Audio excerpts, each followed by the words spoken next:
Hey welcome back our new blog. तो आज आ गई हूँ मैं सुबह सुबह पूजा वाले रूम में। तो आप लोग भी सोच रहे होंगे सुबह सुबह पूजा पाठ। हाँ, तो हमारे घर पे बैठे हैं गणपति जी 10 दिन के लिए, क्योंकि हमारे यहाँ पे हर साल गणपति जी 10 दिन के लिए आते हैं और इस बार भी आए। वैसे तो गणपति जी हमारे घर पे हर हमेशा ही रहते हैं, लेकिन जो मूर्ति स्थापना करते हैं वो 10 दिन के लिए की जाती है और उसके बाद विसर्जन हो जाता है। तो फिर यहाँ पे मैं गणपति जी को भोग लगा के आरती करके फिर जाऊंगी किचन में। तो यहाँ पे मैं किचन में आज मुझे बनाना है दाल चावल, साथ में रोटी और सब्जी भी।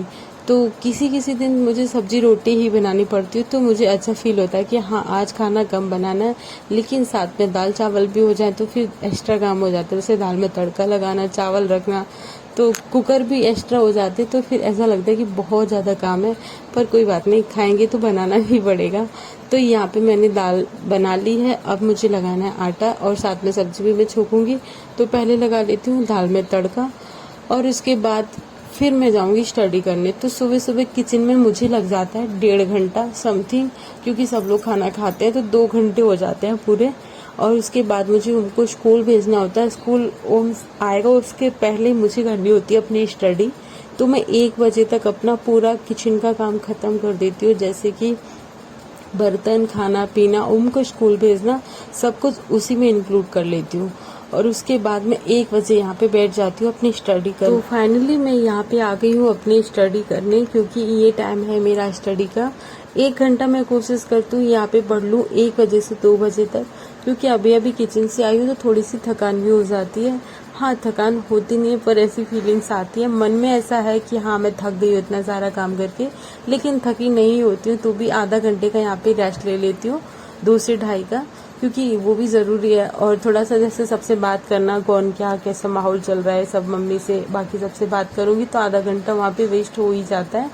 तो 1 घंटा तो मैंने पढ़ लिया और उसके बाद में फिर यहाँ पे आधा घंटा रेस्ट करने के बाद फिर से बैठ जाऊँगी। तो अभी तो यहाँ पे मैं पढ़ रही हूँ इतिहास।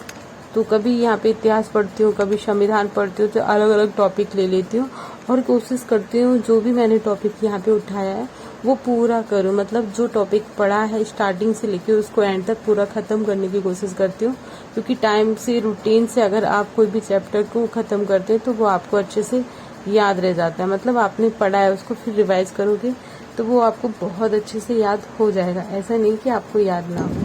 तो यहाँ पे मैं आ गई हूँ सेकंड स्लॉट के लिए, क्योंकि अभी मैंने आधा घंटे का रेस्ट भी कर लिया है और मैंने यहाँ पे थोड़ी देर पढ़ भी लिया है। तो ये टाइम भी मैं कोशिश करती हूँ कि जीके ही पढूं और जो मेरा फर्स्ट स्लॉट में रह गया उसको यहाँ पे मैं कवर कर लूँ, अगर थोड़ा बहुत रह गया है। नहीं तो जो रिवाइज करना होता है वो रिवाइज कर लेते हैं। तो मैंने सेम बुक्स वही चैप्टर उठा लिया है, तो जो बाकी था उसको कंप्लीट करेंगे। और तब तक ओम के स्कूल का आने का टाइम भी हो ही रहा है। तो यहाँ पे देखो फाइनली ओम भी स्कूल से आ गया है। तो मैं बुक्स को रखूँगी साइड में, क्योंकि मैंने यहाँ पे भी अभी भी आधा घंटा ही पढ़ पाया, लेकिन कोई बात नहीं, मैं थर्ड स्लॉट में अपना पूरा चैप्टर कंप्लीट कर लूँगी। क्योंकि जो भी चैप्टर आप उठाते हो उसको स्टार्टिंग से, मैंने भी बताया ना, और उसको लास्ट तक अगर आप कंप्लीट कर लेते हो तो वो आपको समझ में आ जाता है कि हाँ इससे रिलेटेड था, ये ज़रूरी था। जो भी चैप्टर में है वो आपको मेन पॉइंट्स यहाँ पे याद हो जाएंगे। अगर आपको स्किप करेंगे, सोचेंगे आधा भी पढ़ लेते हैं, आधा कल पढ़ लेंगे और रहा बचा बाद में पढ़ लेंगे, तो वो फिर ना हमेशा के लिए स्किप हो जाएगा। फिर वो आप चैप्टर दोबारा जब भी उठाओगे तो आपको उसको स्टार्टिंग से पढ़ना होगा और फिर कम समझ में आएगा। अगर आप एक जो भी चैप्टर उठाते हो उसको उसी टाइम पूरा कंप्लीट कर देते हैं तो आप जब भी उसको सेकंड बार उठाएंगे तो आपको लगेगा कि हाँ ये मेरा पढ़ा हुआ है, तो मुझे बस इसको रिवाइज करना है। अगर आप स्किप करते जाएंगे हर बार थोड़ा थोड़ा पढ़ के, तो वो चैप्टर कभी कंप्लीट नहीं हो पाएगा। तो यहाँ पे मैंने ओम को स्कूल आ गया, उसकी ड्रेस चेंज कर दिया, उसको दूध दे दिया, तो वो भी अपना दूध पी के फ्री हो जाएगा। और मैं अपना बाकी जो भी मुझे उसकी ड्रेस अच्छे से रखनी है, ड्रेस वगैरह वो सब रखना है, कपड़े रखना है, वो सब रख देंगे। और उसके बाद मुझे कपड़े लाने होंगे छत से, बहुत सारी चीज़ें, बहुत सारे काम होते हैं तो वो सब भी करना होता है। और उसका स्कूल बैग चेक भी करना होता है, तो उसका होमवर्क क्या मिला है और उसने अपना लंच फिनिश किया है या नहीं किया, वो सब चेक करना है। और आज मैं कुछ मैप भी मंगाने वाली हूँ, तो मैंने ऑर्डर तो कर दिए हैं, देखो 1-2 दिन में आ जाएंगे। लेकिन अभी मेरे पास एक यहाँ पे इंडिया मैप है, वो भी मैं आपको दिखा दूंगी। और ओम को मैं पूछा कि होमवर्क क्यों नहीं किया, तो उसको पहले स्टार्टिंग में काफ़ी स्टार मिलते थे स्कूल से, लेकिन अभी वो बहुत ज़्यादा मक्कारी कर रहा है, अच्छे से नहीं पढ़ रहा है तो उसको स्टार नहीं मिल रहे हैं। उसी बात को लेके हम दोनों यहाँ पे डिस्कस कर रहे हैं कि आपको स्टार क्यों नहीं मिल रहे हैं। तो बोल रहे हैं मम्मा कोई बात नहीं, कल से मैं अच्छे से होमवर्क करूँगा तो मुझे स्टार भी मिलने लगेंगे, अभी नहीं मिल रहे हैं तो क्या हुआ। चलो ठीक है, बच्चे तो नटखट होते हैं, पढ़ेंगे भी कभी नहीं भी पढ़ेंगे, उनका मन है, बच्चे का मन बदलता रहता है तो हमें भी उनके हिसाब से ही चलना चाहिए। तो यहाँ पे जो मैं आपको बता रही थी कि हाँ ये मेरा मैप बहुत दिन से मेरे पास रखा था, लेकिन मैं इनको कहीं लगाया नहीं था। मुझे लग रहा था कोई बात नहीं, रखा है तो मैं जब भी पढ़ना होगा तो उठा के इसको देख लूँगी। लेकिन अभी मैंने इसको यहाँ पे वॉल पे लगा दिया, क्योंकि जब भी अगर आप कुछ पढ़ रहे हैं तो अगर इसमें आपको ज़रूरत है मैप देखने की तो आप सामने ही देख सकते हो, इसलिए मैंने यहाँ पे इसको चिपका दिया है। तो जो मैं अभी पढ़ रही थी संविधान, तो ये भी आपको दिखा दूँ, क्योंकि मैं संविधान ना मेरा एक मतलब फेवरेट कहूँ, मतलब ये वाला संविधान मुझे चैप्टर ये वाला हमेशा फेवरेट है, क्योंकि जब भी मन नहीं करता होगा ना पढ़ने का, उस टाइम भी अगर मैं इसको उठा के पढ़ लूँ ना तो मुझे सटीक याद हो जाता है।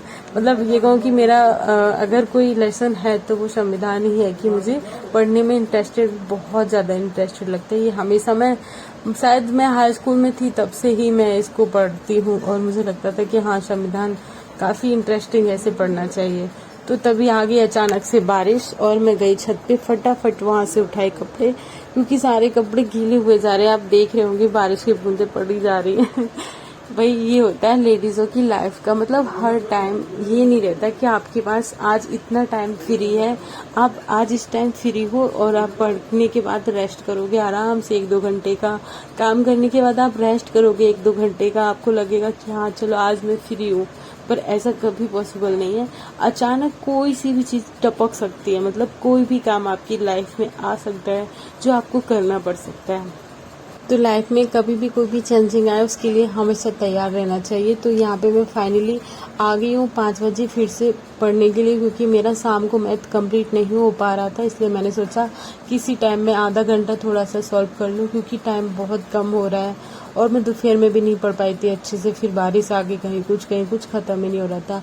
और मैं 5 से 5:30 कोशिश करूँगी 6 बजे तक कर लूँ, उसके बाद बनाऊँगी खाना, क्योंकि फिर बच्चे आ जाते हैं 7:30 बजे ट्यूशन वाले, कभी कभी 7 बजे आ जाते हैं तो उनको पढ़ाना पड़ता है इसलिए, और मुझे 1 घंटे में शाम का खाना भी बनाना है।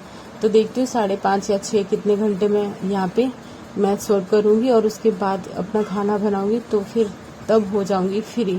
तो कैसा लगा मेरा